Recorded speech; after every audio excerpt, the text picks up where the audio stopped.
listen close. I'm going to tell you the story about Cain's redemption. This is the story about how Cain was redeemed. Well, once upon a time there was the apocalypse, and the time came for sacrifices, and in the Lord's house.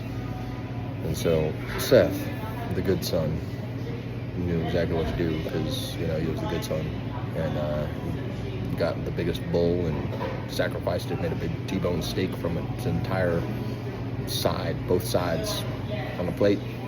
And the Lord was very pleased, especially because Seth had a whole ranch of cattle and farms and stuff. And then Cain, on the other hand, being the bad son, has been having a rough time with things over the years, 6,000 years or so. And,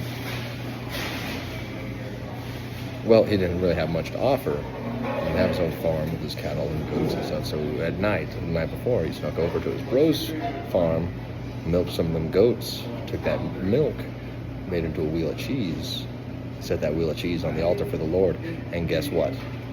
The Lord liked the cheese more than he liked the meat. And Seth was jealous. Seth was like, Lord, don't you know Cain snuck over to my farm and took that cheese?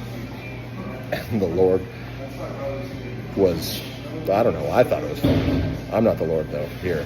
So, but I'm going to say the Lord laughed because I'm telling the story. He laughed and he said, in the most terrifying, thunderous voice that nearly shocked Seth with a lightning bolt, fried him to his crispy bones. He said, well, your sin of envy has redeemed your brother Cain.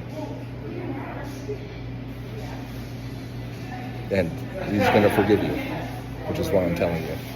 Because I've been watching over him over these 6,000 years.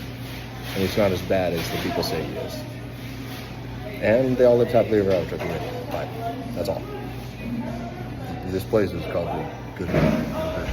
I thought the story might have been appropriate to share. I also told it to some old ladies on the street when they were talking about Jesus and stuff. They were terrified when I introduced myself as the Prince of Darkness. They said, okay, get out of here. I was like, yeah, okay, yeah, sorry. No, but hey, let me tell you this other cool thing I learned. That the sanctity of marriage is sacred in hell. That's why the devil picked me to be the Prince of Darkness and no one else. The end. Or is it?